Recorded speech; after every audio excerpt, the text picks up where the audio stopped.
religious fanatics or my employer telling me that I shouldn't be having sex. Yeah, I'm doing fine not having sex on my own. You know what I mean, yeah. Can I tell you, like in the many, because I'm old, many years trying to that I go have by been some approached by umbrellas. men, never once has any of them said that the reason that they wanted to have sex with me was for procreation. Never. You know, they wanted to be with a spicy Latina. Who can blame them, the self-righteous hypocrites? How are we doing over here? Okay. Yeah, okay. Don't misunderstand me. I know better than anyone, I do, how, you know, what a beautiful expression of love sex can be. I've seen the Notebook 5 times. But can we also stop pretending, seriously, that sex isn't this magical thing that feral cats and dogs on the street don't also enjoy? You know, it's natural. It's as natural as eating and laughing. And as a fat, horny comedian, I know what I'm talking about. Right? You know, I'm really excited. Everybody, for some reason, I'm really starstruck here for our next entertainers. Who are doing good over here. Yeah, they're, okay. They're originally from Washington, D.C. Now out of New York. I don't even know if I should be on this mic, but, okay. Let me hear a nice warm welcome in this rain for Betty. Woo-hoo! Oh, what a beautiful morning. Oh, what a beautiful day. I got a beautiful feeling. It's time for the ERA.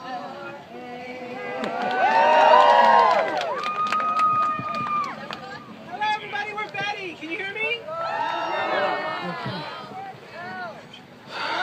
We're Betty. Can you hear me? Come closer. Everybody come closer. Let's all come closer. Let's do this together. That's the only way we're going to ratify the ERA is if we're all in it together. We're so happy to be here today. This is the beginning of the end of us getting the ERA, Equal Rights for Women, in the Constitution. Let's do this together. One of the reasons we can do it is because all of us, we are it girls.